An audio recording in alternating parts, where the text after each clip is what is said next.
Bonjour tout le monde, les arrivées se suivent et ne se ressemblent pas forcément. Alors après hier avec l'unboxing du Xiaomi Mi 8, aujourd'hui donc sur le haut de gamme, aujourd'hui on passe sur l'entrée de gamme avec le Redmi 6 que je viens tout juste de recevoir. Comme vous voyez en plus pour une fois il arrive scellé, il est passé au travers de la vigilance de mon collègue, donc je vais avoir le grand honneur de le déballer devant vous. Donc voilà, le Realme 6 que m'a envoyé la boutique China Droid, qui le vend actuellement à peu près 115 euros. Voilà. À noter aussi que le Realme 6, donc là il est en version chinoise, hein, comme vous pouvez le voir, le Realme 6 arrive aussi dans sa version globale dès demain dans la boutique Fundroid à partir de 159,90 € et on reçoit également le Redmi 6A à partir de 119,90 € en version globale également, donc à partir de demain dans la boutique fundroid.fr et les versions chinoises et je l'espère bientôt globales sur la boutique China Droid à partir de 115 euros. Enfin, voilà, eh bien on va procéder directement au déballage de la boîte.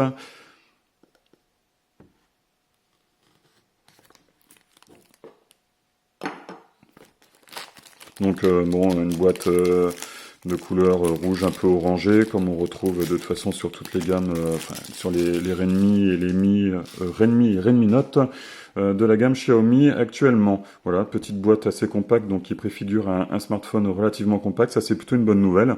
Il faut savoir que le Redmi 6 arrive, j'ai pas trop vérifié, mais à peu près 6 mois après le Redmi 5. Le Redmi 5 était plutôt sympa, mais avec son écran de 5,7 pouces, il était quand même assez grand. Et c'est vrai que la compacité des smartphones était vraiment appréciée dans la gamme des Redmi. Et là, Xiaomi a sorti donc ce Redmi 6 avec... on va laisser ça là comme ça. Donc a sorti le Redmi 6 avec un format plus compact, avec un écran de 6,45 pouces. Bon, je le pose. On va regarder ce qu'il y a dans la boîte. Bon, toutes les petites notices habituelles. Un chargeur, donc là je vous l'ai dit, hein, c'est la version chinoise, donc il est livré avec un chargeur bien évidemment chinois. À savoir que quand vous le commandez dans la boutique China Droid en version chinoise, ils vous fournissent un petit adaptateur aux prises européennes. Donc on est là sur du 5 volts 1 ampère. Bon, là, il y a une batterie de 3000 mAh, donc je pense qu'il faudra compter quand même sur un temps de charge d'un peu moins de 2 heures. On a ici un câble, bon pas de surprise, on va vérifier mes micros USB. Oui, c'est bien ça.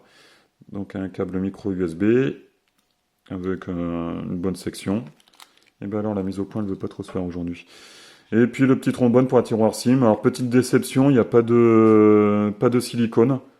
C'est un peu dommage. Il y était dans les Redmi 5, donc c'est un peu dommage et même un peu idiot d'ailleurs de ne pas l'avoir fait sur le Redmi 6. Ça c'est un petit point négatif. Ouais, pas sympa Xiaomi. On va le mettre en route. Ah, c'est parti. Donc, on est sur du... Ouais, c'est bien ça. Donc, on est sur une coque entièrement en polycarbonate, pas d'aluminium. Voilà, j'ai quand même vérifié parce qu'avec ces petites espèces d'antennes, on avait l'impression qu'il y avait une coque en alu avec des bords en plastique. Mais non, là, on est entièrement sur du polycarbonate, un peu comme le... Ouais, il me fait penser vaguement au Redmi S2, comme ça, une forme très arrondie, incurvée sur les côtés, donc on a une bonne prise en main. Ouais, le téléphone est vraiment compact. J'ai justement sorti un Redmi 4A, bon, qui fait à peu près la même taille que le Redmi 4X. C'est pour comparer les tailles, parce que c'est souvent la question qu'on me pose. Donc, en largeur, on est vraiment pareil, ça, il n'y a pas de problème. Donc ça, c'est plutôt sympa pour la prise en main. Par contre, voilà, on est quand même à peu près 5 mm un peu plus long. Mais c'est quand même une bonne nouvelle parce que le Redmi 5 était vraiment trop gros avec ses 5,7 pouces et c'était un peu dommage. Donc voilà, ça c'est plutôt une bonne nouvelle. On a ici un écran HD. Bon, bah, on va le démarrer puis je vous donnerai les caractéristiques après. Je vais enlever ça parce que je vais rien y voir sinon. Hop, je reviens. S'ils avaient fait une petite languette pour démouler, ça aurait été plus rigolo et plus sympa. Alors, donc bien sûr, on est sur une version anglais-chinois. Donc, hop. On va se connecter à ma box. Excusez-moi, je prends 2 secondes j'aime bien checker un peu les mises à jour quand j'allume un téléphone. On se refait pas. On est connecté, c'est parfait. On peut avancer. Donc oui, j'accepte. J'ai pas de carte SIM à l'intérieur. Mi Cloud, non, ça m'intéresse pas. Encore moins. Non. Définitivement non. Fingersprint, allez, j'en mets un vite fait. Hop. Qu'est-ce qui me... Pourquoi il... D'accord. Attendons 3 secondes. Ok, on va faire un truc simple. Ah non, il en faut 4. Allez.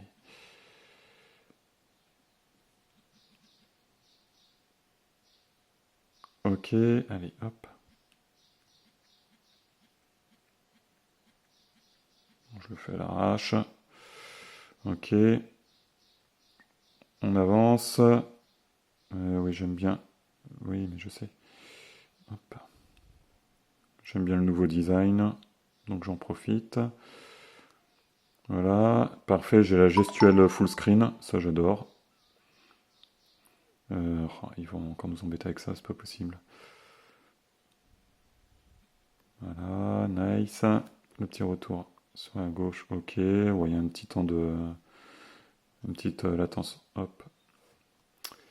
Voilà, je suis prêt. Ça démarre. Ah, ça glisse pas trop là. Quand les écrans sont neufs comme ça accroche un petit peu. Et ben voilà, apparemment je vais avoir une mise à jour. Donc qu'est-ce qu'il me propose? La 9.6.7, ok, donc petit bug, bon, je la ferai plus tard, je vous épargne ça. Voilà, donc comme je vous disais, hop, on va faire un petit tour du propriétaire. Donc on est sur un smartphone entièrement en polycarbonate. Moi, je trouve pas ça injustifié ni trop cheap sur ce type d'appareil.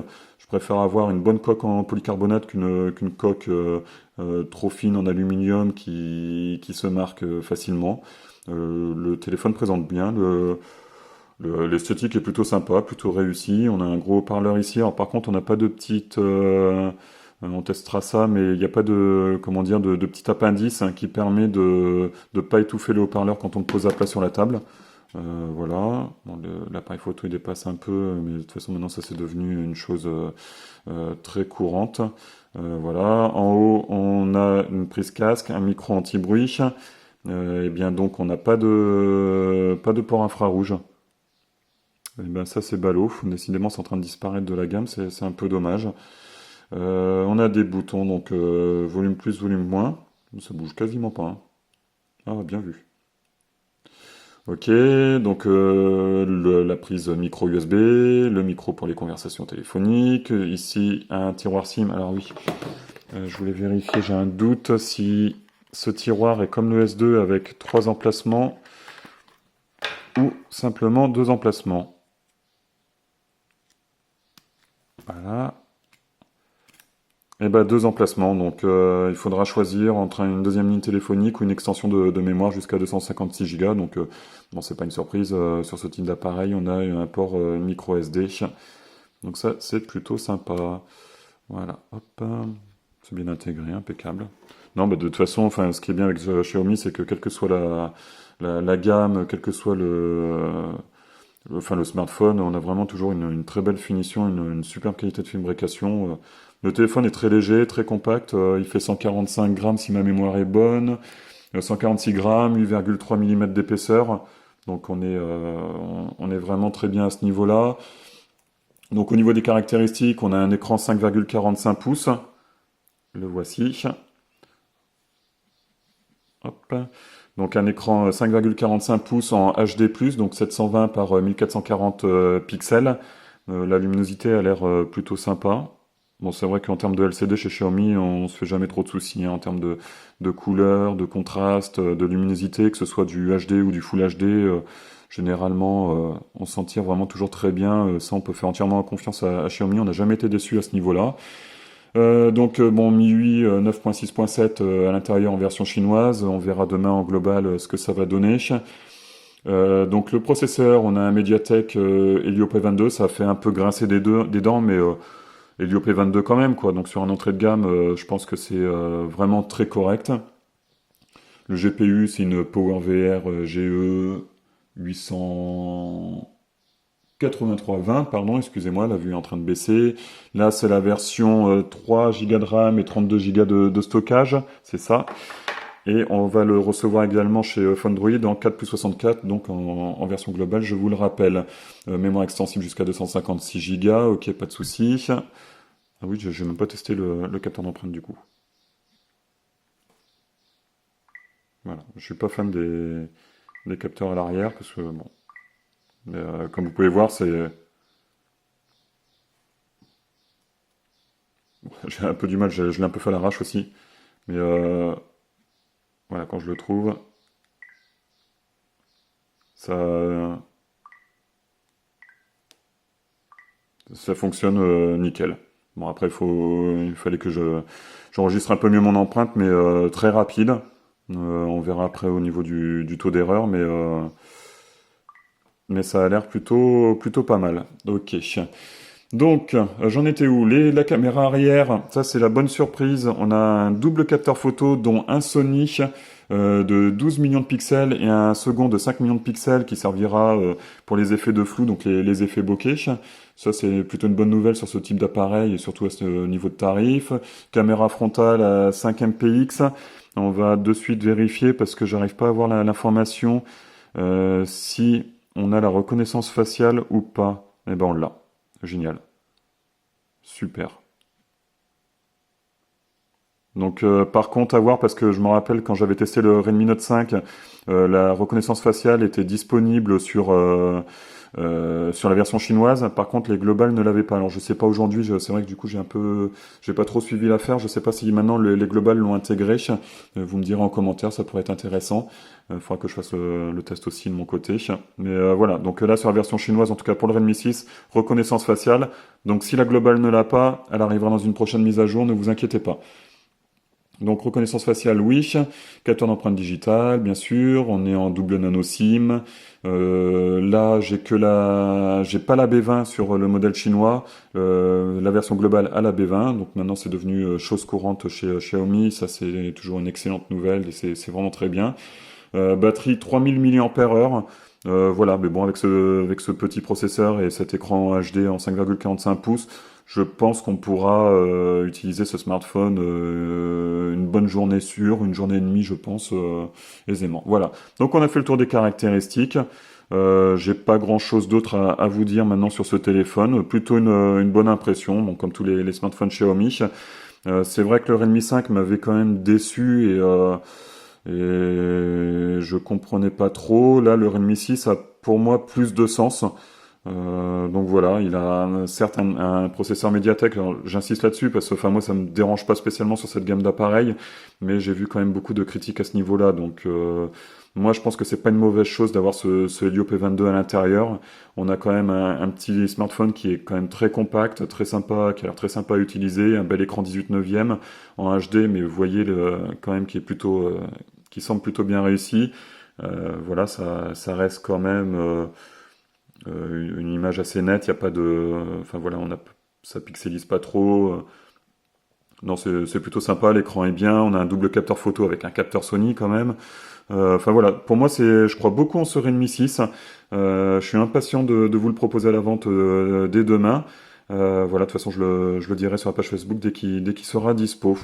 Bon, on va faire un petit tour dans les paramètres, histoire de voir si... Je pense pas qu'il y ait de grands changements. On a la reconnaissance faciale, donc ça c'est plutôt sympa. Voilà, j'ai une petite mise à jour qui m'attend, mais c'est juste pour corriger quelques bugs. Voilà, mais très bonne impression. Franchement, je crois beaucoup en cet appareil, donc faites-moi confiance, allez-y. Si vous cherchez un petit appareil simple, sympa à utiliser, qui offre vraiment toutes les options, toutes les fonctionnalités d'un smartphone plus haut de gamme, Enfin voilà, je pense que vous serez assez content de ce smartphone. Si vous le commandez, si vous l'avez déjà en possession, bah dites-moi en commentaire ce que vous en pensez, donnez-moi votre avis. Bon, bah je vous remercie beaucoup d'avoir suivi cette vidéo. On va le tester. Il y aura une autre vidéo donc de test un peu plus complète, et puis le test sera ensuite disponible un peu plus tard sur le blog phonedroid.fr. Merci beaucoup à tous d'avoir suivi cette vidéo. N'oubliez pas, pardon, je commence à devenir familier. N'oubliez pas de vous abonner à notre chaîne, comme ça vous pouvez suivre les arrivées, les nouveautés qu'on propose dans les boutiques Phonedroid et Chinadroid. Merci beaucoup, à très bientôt et bonnes vacances pour ceux qui ont la chance d'avoir bientôt des vacances. À plus, ciao, bye bye.